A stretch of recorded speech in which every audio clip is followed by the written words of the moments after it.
स्वागत है आप सभी का 5 मिनट कंसेप्ट के इस नए सीरीज़ में। ये है वीडियो नंबर 13। इस वीडियो में बात करने वाले हैं काफ़ी ज़्यादा इंटरेस्टिंग टॉपिक के ऊपर, साथ ही साथ ये काफ़ी ज़्यादा इंपॉर्टेंट भी है। इंटरव्यू वगैरह में जो है काफ़ी ज़्यादा ये पूछा जाता है और लोग जो है इसका गलत जवाब देते हैं अक्सर।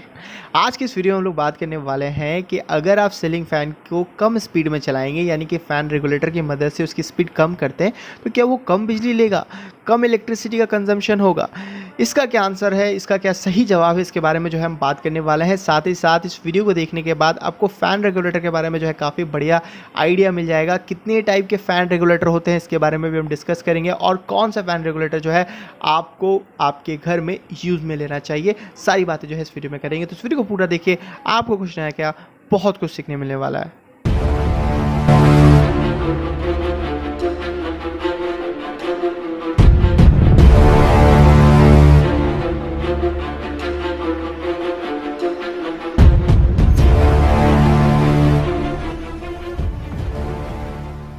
तो सबसे पहले तो आपको ये पता होना चाहिए कि हम सीलिंग फ़ैन के स्पीड को कैसे कंट्रोल करते हैं, इसके पीछे का क्या साइंस है। देखिए, सीलिंग फ़ैन क्या है, ये एक मोटर है, और मैंने आपको कई बार बताया है कि किसी भी मोटर के स्पीड को अगर आपको कंट्रोल करना होगा, उसके लिए कई सारे तरीके होते हैं। उसमें से सबसे पॉपुलर तरीका होता है वो वोल्टेज कंट्रोल मेथड होता है, यानी कि इसके वोल्टेज को कंट्रोल करके आप इसके स्पीड को कंट्रोल कर सकते हैं। जैसे जैसे वोल्टेज को बढ़ाएंगे वैसे वैसे इसका स्पीड जो है इंक्रीज़ होगा, जैसे जैसे वोल्टेज को कमाएंगे वैसे वैसे जो इसका स्पीड कम होगा। सिंपल लैंग्वेज बोले तो ज़्यादा वोल्टेज ज़्यादा स्पीड, कम वोल्टेज कम स्पीड। ये मैंने आपको एक प्रैक्टिकल डेमोस्ट्रेशन दे करके भी आपको दिखाया था। यहाँ पे जो है मैंने एक छोटा सा मोटर लिया था, इसको जो है 2 बैटरी मैंने ली थी। एक जो है 9 वोल्ट का बैटरी है, एक जो है 1.5 वोल्ट का बैटरी है। फिर आपने देखा था कि जैसे मैंने 9 वोल्ट का बैटरी से इसको चलाने की कोशिश की थी, चलाया था, तो ये ज़्यादा स्पीड में रोटेट कर रहा था। और जब मैंने 1.5 वोल्ट के बैटरी से चलाया तो यहाँ पर आप देख रहे हो कि जो है स्पीड इसका कम हो गया। तो यहाँ से हमें क्या समझ में आया कि जैसे ही हमने वोल्टेज को कम किया, वैसे हमारा जो स्पीड है वो भी कम हो गया। तो हमें वोल्टेज को कम करना होगा या वोल्टेज को बदलना होगा, चेंज करना होगा, अगर हमें स्पीड को चेंज करना है तो कोई भी जो हम फैन रेगुलेटर यूज़ में लेते हैं ना, तो ये सारे जो फ़ैन रेगुलेटर वो करता क्या है, जैसे जैसे हम फ़ैन के रेगुलेटर को रोटेट करते हैं, वैसे वैसे हमारे फ़ैन के अक्रॉस जो वोल्टेज है, जो फ़ैन को जो वोल्टेज हम दे रहे हैं उसको बदलते हैं। नॉर्मली हमारे घर में जो है वो 220 वोल्ट आरएमएस वैल्यू आता है। अगर आप फुल स्पीड में चला रहे हैं तो ये 220 वोल्ट डायरेक्ट हमारे फ़ैन को मिलता है और ये फुल स्पीड में रोटेट करता है। अगर आप चाहते हैं कि आपका फ़ैन का स्पीड जो है वो आधा हो जाए, आधे स्पीड में रोटेट करे, तो आप इस वोल्टेज को आधा कर देंगे, तो आपका जो फ़ैन का स्पीड है वो आधा हो जाएगा। तो इस रेगुलेटर की मदद से आप कर सकते हैं। अब ये कैसे होता है, इसके पीछे का क्या साइंस है, ये डिपेंड करता है आप कौन से टाइप का फ़ैन रेगुलेटर यूज़ में ले रहे हैं। तो अगर आप इस रेगुलेटर के टाइप्स के बारे में इंटरनेट पे पढ़ने की कोशिश करेंगे तो आपको पता चलेगा कि ये 4 तरीके का होता है। Resistive regulator, phase angle control regulator, inductive regulator और कैपेसिटिव रेगुलेटर। पर मार्केट में देखेंगे कि सीलिंग फ़ैन के लिए कौन कौन सा रेगुलेटर जो है हमें मिल रहा है, तो वो कुल जो है 3 तरीके का ही जो है आपको मिलेगा। पहले के टाइम में जो हम यूज़ में लेते थे उसे इलेक्ट्रिक रेगुलेटर कहा जाता था, जो काफ़ी बल्कि साइज़ में होता था, बड़ा होता था और ये काफ़ी सस्ता भी होता था। ये 40 से 50 रुपये में आपको जो है मिल जाता था, उसे हम इलेक्ट्रिक रेगुलेटर कहते थे और इसे रेजिस्टिव रेगुलेटर भी कहा जाता है। और दूसरा जो रेगुलेटर है वो इलेक्ट्रॉनिक रेगुलेटर है, जो आज के टाइम में हम बहुत ज़्यादा यूज़ में लेते हैं। अब ये इलेक्ट्रॉनिक रेगुलेटर भी 2 प्रकार का होता है। एक स्टेप टाइप इलेक्ट्रॉनिक रेगुलेटर होता है, जिसमें जो है स्टेप नंबर लिखा हुआ रहता है, 0 1 2 3 अप टू 5 तक होता है, 4 तक लिखा होता है या 5 तक होता है। तो यहाँ पे जो है आप उसको चेंज करके सिलेक्ट करके जो है आप स्पीड को सिलेक्ट करते हैं। और एक होता है मूवेबल इलेक्ट्रॉनिक रेगुलेटर होता है। ये क्या होता है, यहाँ पे कोई नंबर आपका नहीं दिया हुआ रहता है। ये वाला जो आप देख रहे हैं इसी को मूवेबल इलेक्ट्रॉनिक रेगुलेटर कहते हैं। ये बहुत ही स्मूथली और सॉफ्टली रोटेट होता है। पर अगर आप मुझसे पूछते हैं कि इन तीनों में से हमें कौन सा रेगुलेटर यूज़ में लेना चाहिए हमारे घरों के लिए, तो I will definitely suggest you to buy step type electronic regulator. ये करीबन जो है आपको 200 रुपये के आसपास मिलने वाला है। और मूवेबल इलेक्ट्रॉनिक रेगुलेटर अगर आप लेंगे तो ये जो है करीबन 100 रुपये के आसपास मिलेगा। इसके आसपास ही रहेगा, थोड़ा ऊपर नीचे हो सकता है, आपका डिपेंड करता है कौन से ब्रांड का आप ले रहे हैं, पर इन दोनों का जो मार्जिन है वो 100 रुपये के आसपास रहेगा।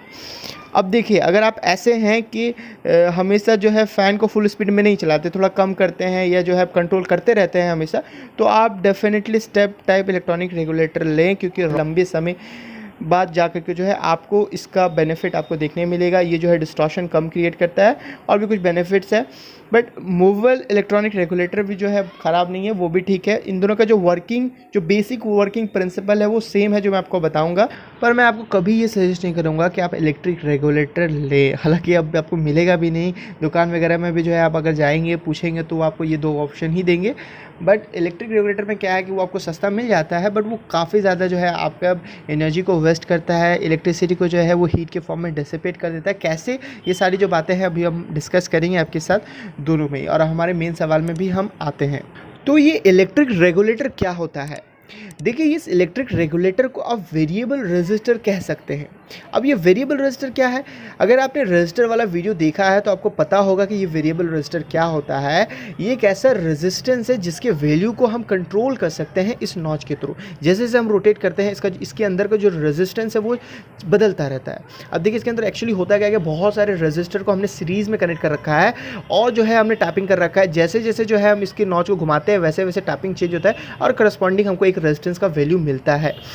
अब आपको समझना होगा कि हमारे सीलिंग फैन का जो कनेक्शन है वो कैसे होता है। हमारे सीलिंग फैन से 2 वायर निकल कर के आता है, आपको पता है। उसे हम फेज़ बोलते हैं और न्यूट्रल बोलते हैं। अब इस फेज़ और न्यूट्रल की मदद से ही हम इसको पावर देते हैं और ये हमारा फ़ैन रोटेट करता है।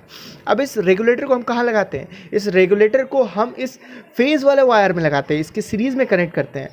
अब जैसे इस रेगुलेटर के वैल्यू को हम रोटेट कर रहे हैं, मतलब इसके रेगुलेटर के नॉच को रोटेट करते हैं, तो इसका जो है ओवरऑल जो फेज़ वाला जो वायर का जो रेजिस्टेंस है वो बदलता है। या तो आप ऐसे समझ लीजिए, मैं आपको जो लास्ट वाले वीडियो में एक सर्किट डायग्राम दिखाया था, यहाँ पे ये जो रेजिस्टर है ये एक वेरिएबल रेजिस्टर है, ये हमारा रेगुलेटर है, और ये जो लाइट है इसकी जगह पे जो है हमारा फ़ैन है।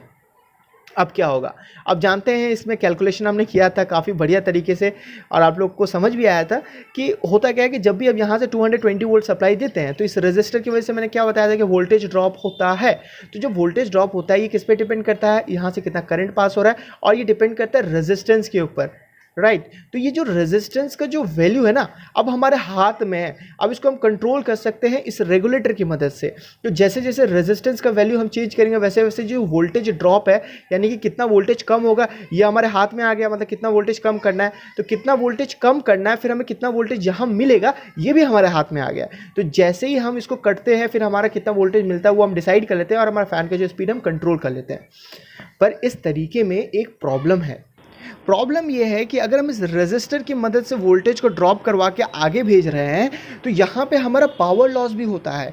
इस रेजिस्टर के अंदर से जो है अगर हमारा करंट फ्लो होता है तो हमारा लॉस क्रिएट होता है। अब उस लॉस को कैसे कैलकुलेट करते हैं? हम कैलकुलेट करते हैं I² R लॉस से। अब यहाँ पे I हमारा करंट, कितना करंट यहाँ से पास हो रहा है, और R है रेजिस्टेंस, यानी कि फिर से ये जो है हमारा रेजिस्टेंस के ऊपर डिपेंड कर रहा है। हमारा लॉस भी है रेजिस्टेंस के ऊपर डिपेंड कर रहा है। मतलब अगर बहुत ज़्यादा जो है रेजिस्टेंस का वैल्यू ऐड कर देते हैं तो आपको उतना ही ज़्यादा लॉस होगा। अब रेजिस्टेंस क्यों ऐड करना है हमें? रेजिस्टेंस इसलिए ज़्यादा ऐड करना है ताकि हमारा ज़्यादा से ज़्यादा यहाँ पे वोल्टेज ड्रॉप हो जाए। V = IR का वैल्यू जो है ज़्यादा है, और फिर उसके बाद हमें कम से कम वोल्टेज जो हमारा फ़ैन तक पहुँचे। हमारा फ़ैन को जो है स्लो स्पीड करवाना है, स्लो रोटेट करवाना है। मतलब स्लो रोटेट करवाना है तो ज़्यादा रेजिस्टेंस मतलब ज़्यादा लॉस। मतलब भैया ये जो है हमारा सिस्टम जो है बड़ा अनएफिशिएंट है। हो यहाँ पे ये रहा है। हमको दूसरे पर्सपेक्टिव से अगर आपको दिखाऊं, मतलब पहले जितना एनर्जी हम दे रहे हैं तो फुल स्पीड में चलाने के लिए ऑलमोस्ट, नॉट एग्जैक्टली, ऑलमोस्ट उतना ही एनर्जी देना पड़ रहा है आपको। हो क्या रहा है कि आधा एनर्जी हमारा फैन तक पहुंच रहा है, आधा जो एनर्जी आपके रेजिस्टर के अक्रॉस जो है वो हीट में डिसिपेट हो जा रहा है, मतलब गर्मी पैदा कर रहा है। अब ये गर्मी को ठंडा करने के लिए हम क्या करते हैं, हमारे जो फैन का रेगुलेटर होता है ना, वहाँ पे आपने देखा होगा वेंटिलेटर बना हुआ रहता है। वो इस मतलब होल रहता है, आई मीन स्पेस रहता है, ताकि अंदर जो है हवा इंटर करे और उसको कूलिंग प्रोवाइड करे। तो अब यहाँ पे सवाल आता है कि अगर आप इलेक्ट्रिक रेगुलेटर को यूज़ में लेते हैं और अपने फ़ैन को जो है लो स्पीड में चला रहे हैं, कम स्पीड में चला रहे हैं, तो क्या आप एनर्जी का सेव करेंगे? इलेक्ट्रिक कंजम्पशन कम होगा? तो अगर आपने अभी तक अच्छे से समझा है तो ज़्यादातर लोगों का जो आंसर होगा वो होगा कि नहीं, एनर्जी जो है हमारा बचत नहीं होगा, क्योंकि आधा एनर्जी जो है हमारा हीट के फॉर्म में डिसिपेट हो जा रहा है रजिस्टर के थ्रू। तो ये जो है गलत है, आप गलत हो। आंसर जो है इसका हाँ है कि हाँ, इलेक्ट्रिसिटी का कंजम्पशन बचत होगा थोड़ा पहले के कंपैरिजन में। तो आप बोलोगे यार ये क्या बोल रहा हूँ मैं, मतलब अभी तक जो बोला मैं गलत बोल रहा हूँ। नहीं नहीं नहीं नहीं नहीं, देखिए यहाँ पे समझिए, अगर आप पावर का कैलकुलेशन करेंगे ना कि आप कितना पावर दे रहे हैं सेंडिंग एंड से, पहले फुल स्पीड में चला रहे थे तो कितना पावर आप दे रहे हैं, और वोल्टेज हमारा सेम है, करंट जो है हमारा चेंज होने वाला है, और फिर उसके बाद जब आप हाफ स्पीड में चला रहे हैं तो उस समय हमारा कितना जो है पावर कंजम्पशन ये ले रहा है, पावर फैक्टर को भी इंक्लूड कर करके सारा कैलकुलेशन करेंगे, तब आपको पता चल जाएगा कि स्लाइटली डिफरेंस यहाँ पे आ रहा है। मतलब फुल स्पीड में जो चला रहे थे तो उस समय ज़्यादा पावर कंजम्पशन हो रहा था, और लो स्पीड में जब चला रहे हैं तो आपका पावर कंजम्पशन थोड़ा कम हुआ है। हाँ, जितना हम चाह रहे थे, मतलब अगर हम लोग फुल स्पीड में चला रहे हैं तो मान लीजिए 100 यूनिट अगर हो रहा था, और हाफ स्पीड में चला रहे हैं तो हम सोचेंगे कि 50 यूनिट ले, पर वो जो है 95 ले रहा था। मतलब 5 यूनिट का यहाँ पे बचत तो हो रहा है, बट जो 45 है ना वो हीट के फॉर्म में डिसिपेट हो जा रहा है। तो टेक्निकली ये बोलना कि नहीं पावर का कंजम्पशन जो है वो उतना ही होगा, वो जो है मतलब कम नहीं होने वाला, ये गलत है। इसमें क्लियरिटी लाइए, यहीं पे लोग गड़बड़ी करते हैं। तो इस प्रॉब्लम का जो सल्यूशन है वो है इलेक्ट्रॉनिक रेगुलेटर। इसकी मदद से जो है हम काफ़ी हद तक जो है हमारा सिस्टम को एफिशिएंट बना देते हैं। हाँ, 100% तो एफिशिएंट नहीं होता है, यहाँ भी कुछ ना कुछ लॉसेस होता है, बट इलेक्ट्रिक रेगुलेटर के कंपैरिजन में ये काफ़ी बढ़िया होता है। अब ये कैसे काम करता है, ये करता तो वही है, ये भी वोल्टेज को ही बदलता है, वोल्टेज को ही जो है हमारा चेंज करता है फ़ैन के अक्रॉस, और हमारा स्पीड कंट्रोल करता है। पर जिस तरीके से ये कर रहा है ना उसमें डिफरेंस आता है। तो ये कैसे करता है, अगर इस फ़ैन के रेगुलेटर को आप खोल करके देखेंगे तो आपको कई सारे जो है इलेक्ट्रॉनिक कंपोनेंट आपको देखने उसमें मिलेगा। जो सबसे मेन कंपोनेंट होता है वो होता है ट्रायक। ये एक पावर इलेक्ट्रॉनिक स्विच है। कैसा स्विच, जैसे हमारे घरों में स्विच होता है जिसे हम अपने इलेक्ट्रिकल उपकरण को जो है चालू और बंद करने के लिए यूज़ में लेते हैं, उसी प्रकार का ये भी एक स्विच होता है। बट इसको हम लोग मैनुअली ऑपरेट नहीं करते हैं, हाथों से हम बंद चालू नहीं करते हैं। इसको जो है इसके अंदर एक टर्मिनल होता है, गेट टर्मिनल होता है, इसकी मदद से जो हम इसको इलेक्ट्रिकली, आप समझिए कि इसको हम लोग बंद और चालू करते हैं। अब देखिए नॉर्मल जो हमारे घर में स्विच है, इसको मैं बोलूँ कि 1 सेकंड में आप कितना बार बंद और चालू कर सकते हो, तो आप ज़्यादा कोशिश करोगे, पूरा जी जान लगा दोगे तो 2 से 3 बार जो है आप कर सकते हो। पर इस वाले स्विच को हम इलेक्ट्रिसिटी की मदद से 1 सेकेंड में हज़ारों बार बंद और चालू कर सकते हैं। तो ये स्पेशल टाइप का स्विच है, आप ऐसा समझ सकते हैं। इसके बारे में एक डेडिकेटेड वीडियो बनाएंगे। और ये वाला भी जो रेगुलेटर है हमारे इलेक्ट्रिक रेगुलेटर की ही तरह जो है सीरीज़ में कनेक्टेड होता है, और इजी के लिए काम करते हैं। आप रेगुलेटर हटाइए, सिर्फ ट्रायक को पकड़िए। ट्रायक मान लीजिए कि एक स्विच है चूँकि हमारे सीरीज़ में कनेक्टेड है। अब इस स्विच में जो है 3 टर्मिनल होता है, जो 2 टर्मिनल ऐसे कनेक्टेड है, और एक जो टर्मिनल होता है उसे हम गेट टर्मिनल कहते हैं। आप समझिए कि स्विच को ऑन ऑफ करना होता है ना, हम हाथों से ऑन ऑफ करते हैं, तो यहाँ पे हम लोग इलेक्ट्रिकली जो है सिग्नल दे करके इसको ऑन ऑफ कर सकते हैं। तो अगर मान लीजिए हमें फुल स्पीड में हमारे फ़ैन को चलाना है तो हम क्या करेंगे, ये जो हमारा स्विच रहेगा वो हमेशा ऑन रहेगा। पर अगर हमें हाफ स्पीड में चलाना है तो ये स्विच क्या होगा कि आधा टाइम ये बंद रहेगा, आधा टाइम ये ऑन रहेगा। अब ये आधा टाइम बंद ऑन कैसे रहता है, ये ऐसा नहीं है कि पहले आधा टाइम जो है बंदे रहेगा फिर उसके बाद चालू होगा, ऐसा नहीं होता है। ये बंद होगा चालू होगा, बंद होगा चालू होगा, बंद होगा चालू होगा, ऐसा आप समझ लीजिए। तो आपका जो ओरिजिनल वेवफॉर्म होता है, आप साइनोसाइडल आप जानते हैं कुछ इस तरीके का दिखता है, और ये बंद चालू होकर के कुछ इस तरीके का आपका आ जाएगा। अब ये जो स्विच है वो पूरे टाइम में कितना देर तक ऑन रहेगा, इसको टेक्निकल टर्म में हम बोलते हैं ड्यूटी साइकिल।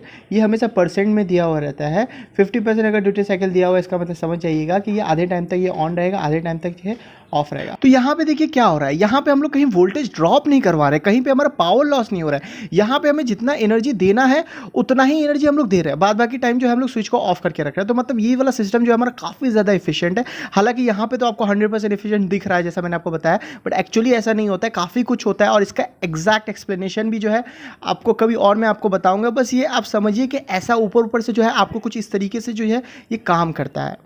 तो अगर आपसे ये सवाल इंटरव्यू पूछा जाता है कि अगर हम सीलिंग फ़ैन के स्पीड को स्लो कर दें तो क्या हमारा इलेक्ट्रिसिटी कंजम्पशन कम हो जाएगा, वो एनर्जी को हम सेव कर पाएंगे, तो आपका आंसर होना चाहिए यस सर, हम कर पाएंगे। पर अगर हम इलेक्ट्रिक रेगुलेटर यूज़ में ले तो वहाँ पे बहुत ज़्यादा नहीं कर पाते हैं, वहाँ मैक्सिमम एनर्जी जो है हमारा रेजिस्टर के अक्रॉस डिसिपेट हो जाता है, हीट में कन्वर्ट हो जाता है। पर अगर हम इलेक्ट्रॉनिक रेगुलेटर यूज़ में ले तो वो काफ़ी ज़्यादा एफिशिएंट होता है हमारे इलेक्ट्रिक रेगुलेटर के कंपैरिजन, वहाँ पर हम काफ़ी हद तक जो है एनर्जी को बचा पाते हैं। तो मिलते हैं ऐसे किसी वीडियो में, till then take care, bye bye.